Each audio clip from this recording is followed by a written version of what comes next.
அனைவருக்கும் வணக்கம்.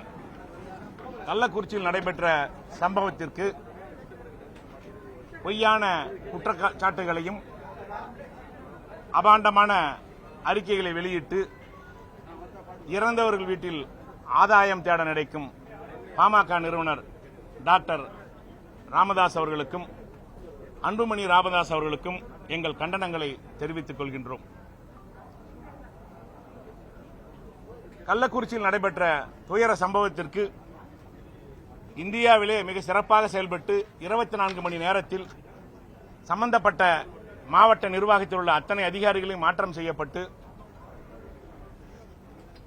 ஆயத்தீர்வை சம்பந்தப்பட்ட இயக்குநர்கள் எல்லாம் மாற்றம் செய்யப்பட்டு குற்றவாளிகள் கைது செய்யப்பட்டுள்ளனர். ஆனால் அங்கே வந்த டாக்டர் ராமதாஸ் அவர்கள் நடந்து முடிந்த தேர்தலில் மக்கள் அவர்களை புறக்கணித்ததை மறைக்கும் வகையிலும் அதிமுக ஆட்சியிலும் பாஜக ஆட்சியிலும் பல்வேறு மாநிலங்களில் நடைபெற்ற இந்த கள்ளசாராய சாவுகளை பற்றியெல்லாம் வைத்திருக்காத டாக்டர் ராமதாஸ் அவர்கள் 24 மணி நேரத்தில் நடவடிக்கை எடுத்த முதலமைச்சருடைய செயல்பாடுகளை பொறுத்துக் கொள்ள முடியாமல் அபாண்டமான குற்றச்சாட்டுகளை எங்கள் மீது வைத்துள்ளார். டாக்டர் ராமதாஸ் அவர்கள் எங்கள் மீது வைத்துள்ள குற்றச்சாட்டுகளை நிரூபித்தால் நாங்கள் பொது வாழ்விலிருந்து விலக தயாராக இருக்கின்றோம்.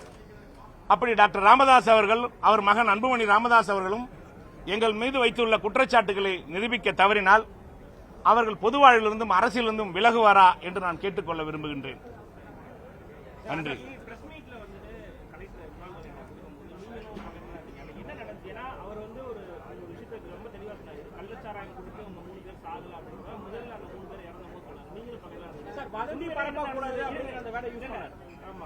அதுக்கப்புறம் தான் வந்து மற்றவங்களும் போய் குடிச்சாங்க, அதனாலதான் வந்து அந்த ட்ரீட்மெண்ட்லாம் டிலே ஆயிடுச்சு அப்படின்ற ஒரு குற்றச்சாட்டை எதிர்கட்சிகள் வைக்கிறாங்க.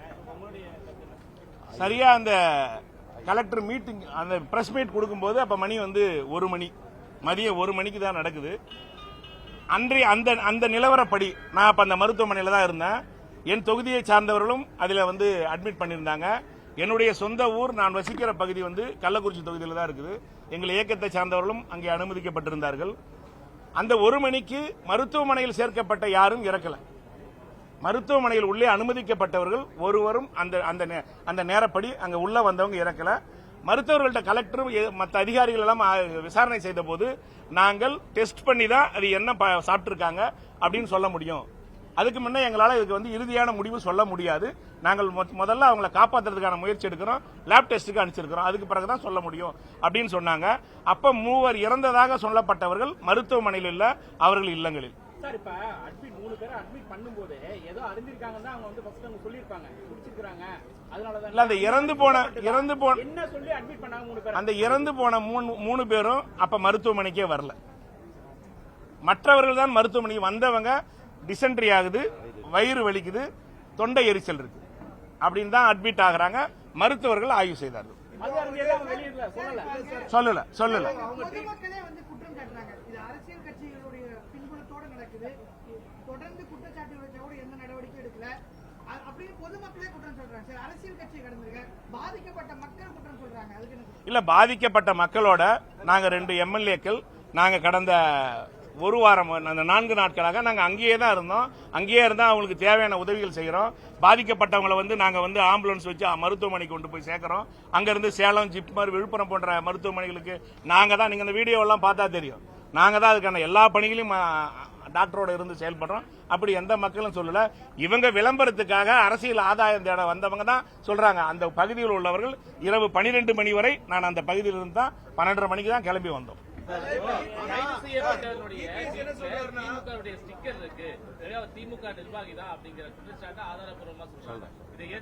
இது வந்து தேர்தல்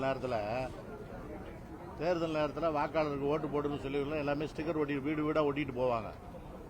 அது எல்லாம் வாடிக்கை தான். யார் வீட்டு வேணாலும் விட்டுவாங்க. அது ஏடிஎம்கே காரன் வீட்லயும் விட்டுவாங்க, டிஎம்கே காரன் விட்டுவாங்க, விடுதலை சிறுத்தைக்காரன் வீட்ல எல்லா கட்சிக்காரங்க வீட்லயும் அந்த இல்ல. அது வந்து ஒட்டுறவங்க ஒட்டிட்டு போவாங்க. ஆனா வந்து அது வந்து அந்த ஒவ்வொருத்தருடைய நிலைப்பாடுகள் அந்த தேர்தல் நேரத்தில் பிட் நோட்டீஸ் கொடுக்கறது போறது வருது. சின்ன பிள்ளைங்க கூட எடுத்து ஒட்டி இருக்கலாம் ஸ்டிக்கருங்கிறதுனால. எல்லாத்துக்குமே வந்து டோரில் ஒட்டிட்டு போகிறது வழக்கம். அதுக்கு டோர் ஸ்லிப்புன்னு பேர். அதனால அதையே வந்து இந்த இயக்கத்தை சார்ந்தவன்னு நம்ம சொல்ல முடியாது. தென்னை மரத்தில் கூட மரம் இருந்ததுன்னா பூவரச மரம், தென்னை மரம், இந்த மரத்தில் கூட இந்த ஸ்டிக்கர் ஒட்டுறது வழக்கம்.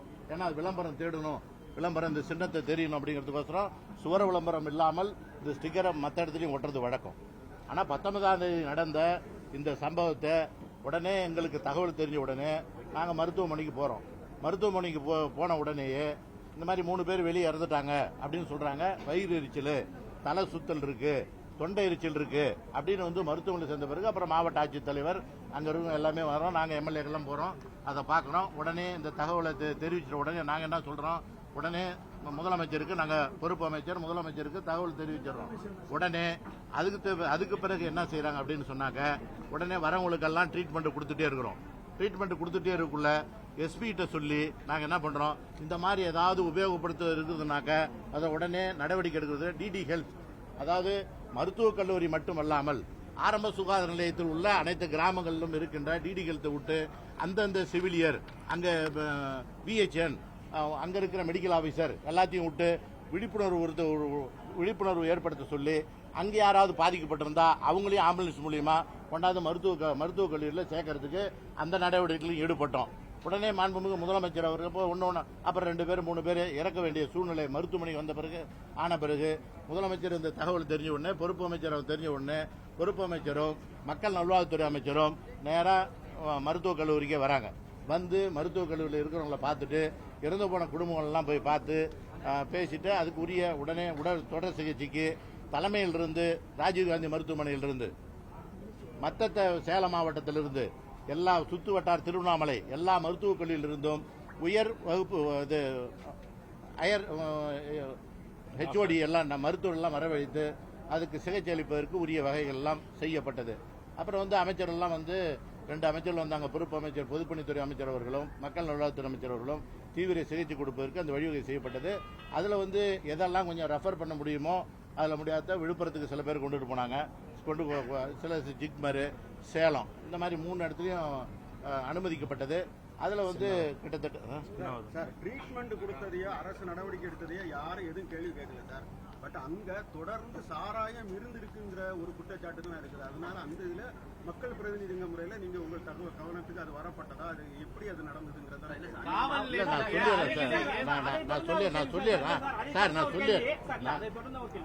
சம்பவம் நடக்கக்கூடிய ஒரு வாரத்துக்கு முன்னாடி கூட கள்ளக்குறிச்சி எம்எல்ஏ வந்து அங்க உள்ள மாவட்ட ஆட்சித்தலைவர் பார்த்து கள்ளச்சாராயம் அதிகமா இருக்குன்னு சொல்லிட்டு அவர் புகார் கொடுத்திருக்காரு. அது மட்டும் இல்ல சட்டப்பேரவையில கவன ஈர்ப்பு தீர்மானம் ஏற்கனவே கொடுத்திருக்காரு. அப்படி இருக்கும்போது இந்த கள்ளச்சாராய புழக்கம் என்பது அது நீங்க ஆளுங்கட்சியை சேர்ந்த எம்எல்ஏக்களுக்கு அங்க தெரியாம இருந்ததா இல்ல என்ன, அதுல வந்து அங்க பிரச்சனை சார்? சார் ஆளுங்கட்சி எம்எல்ஏ அவர் கொடுத்தாருன்னு சொன்னாக்க அவர் வந்து இப்போ வந்து இந்த பேட்டி கொடுக்குறது அரசியல் ஆதாயம் தரதுக்கோசரம் நான் எஸ்பிகிட்ட சொன்னேன், எஸ்பிகிட்ட போனால் ஃபோட்டோ எடுத்திருக்காரா? ஒரு எஸ்பி ஆஃபீஸுக்குள்ளே போனால் கேமரா இருக்கு. எஸ்பிகிட்ட போய் நான் புகார் கொடுத்தேன்னு சொன்னால் கேமரா காட்ட சொல்லுங்க. அதே மாதிரி நான் தொலைபேசியில் சொன்னேன், எஸ்பி ஆஃபீஸ் பக்கத்தில் தான் இருக்குது. எம்எல்ஏக்கெல்லாம் வந்து எஸ்பி பார்க்க மாட்டாங்க, எம்எல்ஏ தான் போய் எஸ்பியை பார்க்கணும். எஸ்பி ஆஃபீஸில் போய் சொல்லணும். இப்போ இந்த சூழ்நிலைக்கோசரம் அரசியல் ஆதாயம் தேடுறதுக்கோசரம் அவரு இப்ப இருக்கிற எதிர்கட்சி தலைவர் அவங்க சட்டமன்ற உறுப்பினரை பயன்படுத்தி கொண்டு இந்த மாதிரி நாங்க புகார் கொடுத்தோம், சொன்னோம், செய்யல அப்படிங்கிற மாதிரி சொல்ல வைக்கிறாங்க. நீங்க வந்து இப்ப இல்ல நான் சொல்லிடுறேன் சார், நான் சொல்லிடுறேன் கேளுங்க. இப்ப வந்து எங்க 2 எம்எல்ஏ மேல வசந்த கார்த்திகேயன், உதயசூரியன் மேல பாட்டாளி மக்கள் கட்சியினுடைய தலைவர் ஐயா டாக்டர் ராமதாஸ் அவர்களும் அவருடைய மகன் அன்புமணி ராமதாசும் எங்கள் மீது அபாண்டமான குற்றச்சாட்டு சொல்லப்பட்டிருக்கிறது. அந்த குற்றச்சாட்டு உங்களிடம் சொல்ல வேண்டும் என்பதற்காகத்தான் நாங்கள் சொல்கிறோம். எங்கள் மீது பொய்யான குற்றச்சாட்டு வைத்திருக்கிறார்கள். நாங்கள் மூன்று தலைமுறையாக நான் அரசியல் பாரம்பரிய பெற்றவன். நான் 5 முறை எம்எல்ஏவாக இருந்தவன். எங்களுடைய சகோதரர் டவுன் பஞ்சாயத்து சேர்மனாக இருந்தவர். என்னுடைய தகப்பனார் ஊராட்சி மன்ற தலைவராக இருந்தவர். அதேபோல வசந்த கார்த்தியனுடைய தாயார் ஊராட்சி ஒன்றிய பெருந்தலைவராக இருந்தவர், ஒன்றிய செயலாளராக இருந்தவர், சட்டமன்ற உறுப்பினராக இருக்கிறார். அவரும் மாவட்ட செயலாளர், நானும் மாவட்ட செயலாளர். ஆனால் அரசியல் 37 ஆண்டு கால பொது வாழ்க்கையில் எங்களுக்கு குந்தகம் விளைவிக்கின்ற வகையில் ஒரு அபாண்டமான பழிச்சுமையை சுமத்துகின்ற அந்த சூழ்நிலை தான் உங்களிடம் நாங்கள் பகிர்ந்து கொள்ள விரும்புகின்றோம். என்ன சொல்லிடுறேன் சார், நான் சொல்லிடுறேன், அப்புறம் கேளுங்க. நீங்க வந்து சிபிஐ வேணும், இப்ப சிபிஐ வேணுங்கிறார். சிபிஐ வேணுங்கிறார். அவர் வந்து மத்தியில் வந்து சுகாதாரத்துறை அமைச்சராக இருந்தார். அவர் மருத்துவக் கல்வியில் ஊழல் பட்டதுனால சிபிஐ போட போனாங்க. சிபிஐ வேணாம் கோர்ட்டுக்கு போனது யாரு? பாட்டாளி மக்கள் கட்சி தலைவர் ஐயா மருத்துவர் ராமதாஸ் தான் சிபிஐ வேணாம் படிக்கட்டுக்கு நீதிமன்றத்துக்கு ஏறினது யாரு? இப்ப வந்து சிபிஐ வேணும். எங்கள் முதலமைச்சர் 24 மணி நேரத்தில் அமலாக்கத்துறையினுடைய கூடுதல் டிஜிபியை மாற்றியிருக்கிறார். மாவட்ட ஆட்சித்தலைவரை மாறுதல் செய்யப்பட்டிருக்கிறது. அதே போல எஸ்பிஐ சஸ்பெண்ட் செய்யப்பட்டிருக்கிறது. 10க்கும் மேற்பட்ட ஆய்வாளர், சப் இன்ஸ்பெக்டர், காவலர்கள் போன்றவர்களை நடவடிக்கை எடுக்கப்பட்டிருக்கிறது. அந்த மாவட்டத்தினுடைய ஒட்டுமொத்த அதிகாரிகளே மாற்றம் செய்யப்பட்டிருக்கிறது. 9 பேரை இந்த கள்ளச்சாராயத்தில் யார் ஈடுபட்டார்களோ அவர்களை 9 பேரையும் நடவடிக்கை எடுக்கப்பட்டிருக்கிறது. இன்னும் இரும்பு கரம் கொண்டு யார் யார் இந்த பின்னணியில் இருக்கிறார்களோ அவர்கள் அத்தனை பேரையும் நடவடிக்கை எடுப்பதற்கு முதலமைச்சர் உத்தரவு பிறப்பித்துள்ளாமல் இறந்து போன குடும்பங்களுக்கு தலா 10 லட்சம் ரூபாய் பணம் ஒதுக்குகின்ற நிகழ்வுகளையும் உருவாக்கி தந்திருக்கிறார். இதெல்லாம் வயிறு நீங்க மத்திய உத்தரப்பிரதேசம், குஜராத், இதே பாட்டாளி மக்கள் கட்சியினுடைய கூட்டணியாக இருக்கின்ற பிஜேபி இருக்கின்ற மாநிலங்களில் நூற்றுக்கணக்கான பேர் இருந்திருக்கிறார்கள். அவர்கள் எல்லாம் எடுக்காத நடவடிக்கை எங்கள் தமிழ்நாடு முதலமைச்சர் அவர்கள் 24 மணி நேரத்தில் எடுத்திருக்கிறார். எடுத்தனுடைய விளைவாக வயிறு எரிச்சல் தாங்க முடியாம சாவு வீட்டுல போய் அவங்களை விசாரிக்கணும். இல்ல நீ டாக்டரா இருக்கிறீங்க, அதுக்கு என்ன மருத்துவம் செய்யலாம் அப்படிங்கறத விட்டுட்டு அங்க போய் அரசியல் ஆதாயம், எளிமையான அரசியல் ஆதாயம் தருது என்ன நியாயம்? அதுல வந்து நான் சொல்லி முடிச்சிருந்தேன் சார். நீங்க கேளுங்க, எவ்வளவு நான் சொல்றேன். அது என்ன நியாயம்? அது அப்ப எங்க மேல எங்கள் பொது வாழ்க்கையில் நாங்க வந்து எங்கள் மீது இந்த பொய்யான குற்றச்சாட்டை நிரூபித்தால் டாக்டர் மரியாதைக்குரிய ஐயா ராமதாஸ் அவர்களும் அவருடைய மகனாக இருக்கின்ற அன்புமணி ராமதாஸ் அவர்களும் எங்கள் மீது பொய் குற்றச்சாட்டை சொல்லியிருப்பதை அவர் நிரூபித்தால் நாங்கள் பொது வாழ்விலிருந்து விலக தயார். அதை நிரூபிக்க தவறிவிட்டால் அவர்கள் தகப்பனாரும் மகனும் 2 பேரும் பொது வாழ்விலிருந்து விலக தயாரா என்பதுதான் எங்களுடைய கேள்வி. கல்வராயன் மலை அப்படின்னாவே அது கள்ளச்சாராயம் வந்து நடக்கக்கூடிய ஒரு பகுதியா, ஏலத்தில் எடுத்து பண்றாங்க அப்படின்னு தொடர்ந்து வரக்கூடிய அந்த பகுதி தான். உங்களுக்கு வந்து பொதுவா பழங்குடியின மக்கள் வந்து எல்லா இடத்தையும் இந்த மலை இல்லை, ஜவ்வாது மலை, ஏலகிரி, கொடைக்கானல், கொல்லிமலை, இந்த மாதிரி மலை பிரதேசங்கள்லாம் கள்ளச்சாராயங்கிறது வேற, இந்த மெத்தனால் எத்தனாலுங்கிறது வேற. நீங்க இப்ப அதுக்கெல்லாம் நான் விளக்கம் அதிகமா சொல்ல முடியாது பிரச்சனை. அது வந்து சொல்றது ஊனா இப்ப இந்த கல்ராயன் மலைனாக்கா எனக்கு ஓட்டு 30,000 பேர் போடுறாங்க. அவரே சொல்றாரு, குற்றச்சாட்டு சொல்றாரு, 30,000 பேர் ஓட்டு உதயசூரியனுக்கு போறதுனால அவங்கள பாதுகாக்கிறாரு சொல்றாரு. நாங்க பாதுகாத்திருக்கோம், போலீஸுக்கு போன் பண்ணிருக்கோம் அப்படின்னா ரெக்கார்டு இருக்கும்ல. அது மாதிரி சொல்லணும். எங்களுக்கு அந்த மாதிரி வேலை. எங்களை வளர்த்தவர் ஐயா கலைஞர், எங்களை ஆளாக்கி கொண்டிருப்பவர் தமிழ்நாடு முதலமைச்சர். இது மாதிரி தீய நடவடிக்கைகள் நாங்கள் ஒருபோதும் அதில் செயல்பட மாட்டோம். ஆகவே இதெல்லாம் உடனே கல்ராய் மலை இருக்குதுன்னா கல்ராய் மலையே கல்ராய் மலைனா பக்கத்தில் சின்ன கல்ராய் மலை இருக்குது, அது சேலம் மாவட்டம், இது கள்ளக்குறிச்சி மாவட்டம். உடனே கல்ராய் மலைனா இது இவங்களுக்கு, அதாவது நான் இப்ப கிராமத்து பாணியில் சொல்லணும்னாக்கா கிடைச்ச வாய்க்கு கிடைக்காத வாய்க்கு நம்ம அவள் கிடைச்ச மாதிரி. அது இந்த அரசாங்கத்தை குற்றம் சுமத்தணும், எங்களை குற்றம் சுமத்தணும், சொல்ல முடியல. இப்ப வந்து எல்லா இடத்துலயும் வந்து பாட்டாளி மக்கள் கட்சி தோல்வி அடைஞ்சிருக்குது. அவங்க உறவினரே நின்னாங்க, தோந்து போயிட்டாங்க. இது கள்ளக்குறிச்சி எல்லாம் பாட்டாளி மக்கள் கட்சி பருப்பு வேவாது. இப்ப நடக்கிற விக்கிரவாண்டி தேர்தலையும் டெபாசிட் போவது உறுதி. இதெல்லாம் மறைக்கிறதுக்கு இந்த மாதிரி பூதாகரமான ஒரு நிகழ்வுகளை உருவாக்கி கொண்டிருக்கிறார் பாட்டாளி மக்கள் கட்சியினுடைய தலைவர். ஆகவே நாங்கள் எங்கள் மீது சுமத்தி இருக்கின்ற இந்த பணிகளுக்கு டாக்டர் ஐயா ராமதாஸ் மீதும் அவருடைய மகன் அன்புமணி மீதும் மான நஷ்ட வழக்க தொடர இருக்கின்றோம்.